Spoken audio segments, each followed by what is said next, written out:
ഹരി ഓം. ദശകം 37, ശ്ലോകം 10. പ്രാപ്തേ സപ്തമഗർഭധാമഹിപദൗ ത്വത്പ്രേരണാന്മായയാ നീതേ മാധവരോഹിണീം ത്വമവിഭോ സച്ചിത്സുഖൈകാത്മകഃ ദേവക്യാ ജഠരം വിവേശിധ വിഭോ സംസ്തൂയമാനഃസുരൈഃ സത്വം കൃഷ്ണ വിധൂയ രോഗപടലീം ഭക്തിം പരാം ദേഹി മേ. സർവത്ര ഗോവിന്ദനാമ സങ്കീർത്തനം. ഗോവിന്ദ ഗോവിന്ദ. പദച്ഛേദം നോക്കാം. പ്രാപ്തേ സപ്തമ ഗർഭദാം അഹിപതൗ ത്വത് പ്രേരണാത് മായയാ. പ്രാപ്തേ സപ്തമ ഗർഭദാം അഹിപതൗ ത്വത് പ്രേരണാത് മായയാ. പ്രാപ്തേ സപ്തമ ഗർഭദാം അഹിപതൗ ത്വത്പ്രേരണാൻ മായയാ നീതേ മാധവ രോഹിണീം ത്വം അഭി ഭോഃ സത് ചിത് സുഖ ഏകാത്മകഃ. നീതേ മാധവ രോഹിണീം ത്വം അഭി ഭോഃ സത് ചിത് സുഖ ഏകാത്മകഃ. നീതേ മാധവരോഹിണീം ത്വമവിഭോ സച്ചിത് സുഖൈകാത്മകഃ. ദേവക്യാഃ ജഠരം വിവേശിധ വിഭോ സംസ്തൂയമാനഃ സുരൈഃ. ദേവക്യാ ജഠരം വിവേശിധ വിഭോ സംസ്തൂയമാനഃ സുരൈഃ സഹ ത്വം കൃഷ്ണ. അവിടെ സംബോധന കൃഷ്ണനെ. വിധൂയ രോഗപടലീം ഭക്തിം പരാം ദേഹി മേ. സത്വം കൃഷ്ണ വിധൂയ രോഗപടലീം ഭക്തിം പരാം ദേഹി മേ. പ്രാപ്തേ സപ്തമഗർഭദാമഹിപദൗ ത്വത്പ്രേരണാൻ മായയാ നീതേ മാധവരോഹിണീം ത്വമവിഭോ സച്ചിത് സുഖൈകാത്മകഃ. ദേവക്യാ ജഠരം വിവേശിധ വിഭോ സംസ്തൂയമാനഃ സുരൈഃ സത്വം കൃഷ്ണ വിധൂയ രോഗപടലീം ഭക്തിം പരാം ദേഹി മേ. സർവത്ര ഗോവിന്ദനാമ സങ്കീർത്തനം. ഗോവിന്ദ ഗോവിന്ദ. ശ്ലോകം 10 അന്വയവും അർത്ഥവും നോക്കാം. അന്വയം പറയാം ആദ്യം.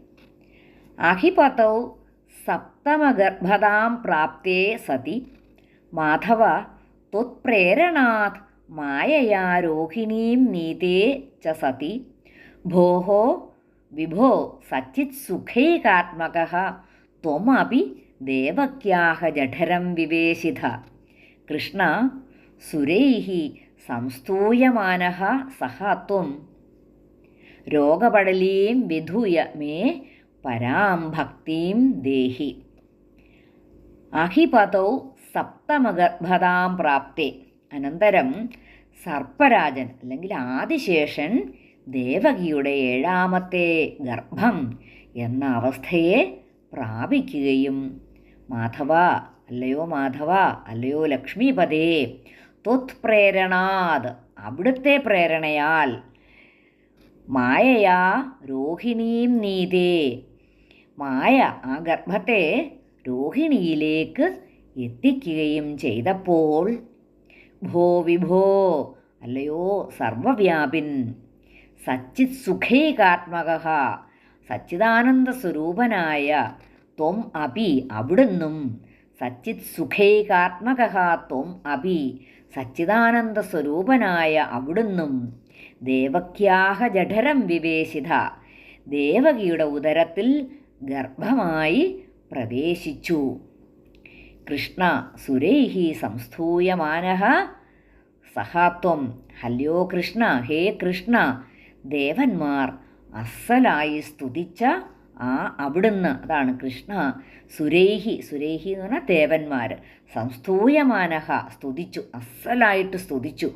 അങ്ങനെ സ്തുതിച്ച അവിടുന്ന് സഹത്വം രോഗപടലീം വിധൂയ മേ പരാം ഭക്തിം ദേഹീം, സകലവിധ രോഗങ്ങളെയും നിശേഷമകറ്റിയിട്ട് എനിക്ക് ഉത്കൃഷ്ടമായ ഭക്തിയെ തന്നരുളുമാറാകണമേ എന്നാണ് ഭട്ടതിരിപ്പാട് പ്രാർത്ഥിക്കുന്നത്. ദേവകി 7ാമത്തെ തവണ ഗർഭം ധരിച്ചപ്പോൾ, അല്ലയോ ഭഗവാനെ, അങ്ങയുടെ ആജ്ഞയാൽ മായ ആദിശേഷനാകുന്ന ആ ഗർഭസ്ഥ ശിശുവിനെ രോഹിണിയുടെ ജഠരത്തിലേക്ക് മാറ്റി സ്ഥാപിച്ചു. അനന്തരം, അല്ലയോ സച്ചിദാനന്ദ സ്വരൂപനാകുന്ന മാധവ, ലക്ഷ്മീപദേ, അവിടുന്ന് സ്വയം ദേവകിയുടെ ജഠരത്തിൽ പ്രവേശിച്ചു. അപ്പോൾ ദേവന്മാർ ഗാനങ്ങൾ ആലപിച്ചു, നിന്തിരുവടിയെ പ്രകീർത്തിച്ചു. അപ്രകാരം ദേവകീ ഗർഭസ്ഥിതനായ ശ്രീകൃഷ്ണമൂർത്തെ, അല്ലയോ ഗുരുവായൂരപ്പ, അവിടുന്ന് എൻ്റെ ആ രോഗസമൂഹങ്ങളെ അകറ്റണമേ. നമുക്കും ഭട്ടതിരിപ്പാട് പ്രാർത്ഥിച്ചതുപോലെ തന്നെ പ്രാർത്ഥിക്കാം. ഈ ദേവകിയുടെ 7ാമത്തെ ഗർഭം വിഷ്ണുവിൻ്റെ അംശമായിട്ടുള്ള അനന്തനായിരുന്നു. ആനന്ദസ്വരൂപനായ ആ ഭഗവാന്റെ അംശമായിരുന്നതിനാൽ ആ ഗർഭധാരണം മുതൽക്ക് ആ ദേവകിക്ക് ആനന്ദം ഇങ്ങനെ വർദ്ധിച്ചു വന്നു. എന്നാൽ ആ സാധാരണ പതിവ് പോലെ കംസൻ കൊല്ലുമല്ലോ എന്നുള്ള ആ ഒരു ദുഃഖവും ഉണ്ടായിരുന്നു.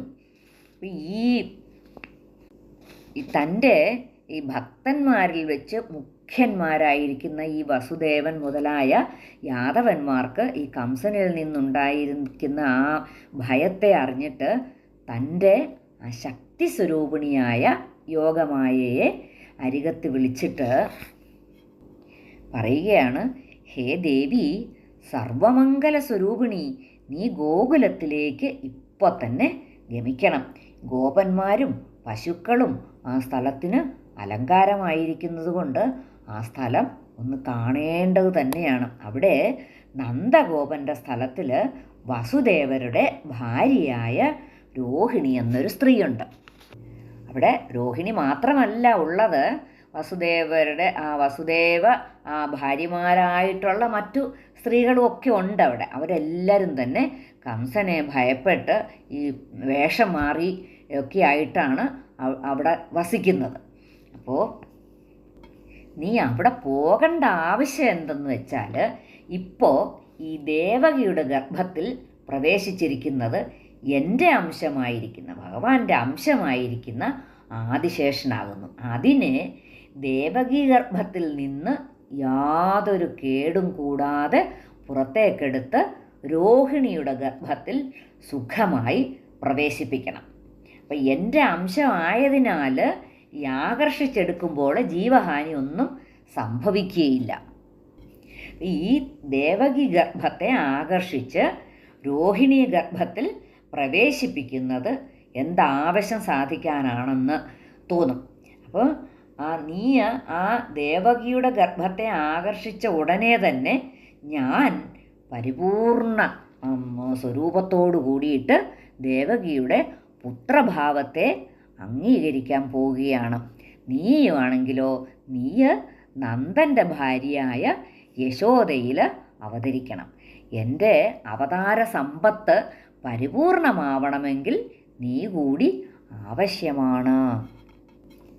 അങ്ങനെയാണ് മായ ആദിശേഷനാകുന്ന ആ ഗർഭസ്ഥ ശിശുവിനെ രോഹിണിയുടെ ജഠരത്തിലേക്ക് മാറ്റി സ്ഥാപിച്ചത്. പ്രാപ്തേ സപ്തമഗർഭധാമഹിപദോ ത്വത്പ്രേരണാന്മായയാ നീതേ മാധവരോഹിണീം ത്വമവിഭോ സച്ചിത് സുഖൈകാത്മകഃ ദേവക്യാ ജഠരം വിവേശിത വിഭോ സംസ്തൂയമാനഃസുരൈഃ സത്വം കൃഷ്ണ വിധൂയ രോഗപടലീം ഭക്തിം പരാം ദേഹി മേ. സർവത്ര ഗോവിന്ദനാമ സങ്കീർത്തനം. ഗോവിന്ദ ഗോവിന്ദ.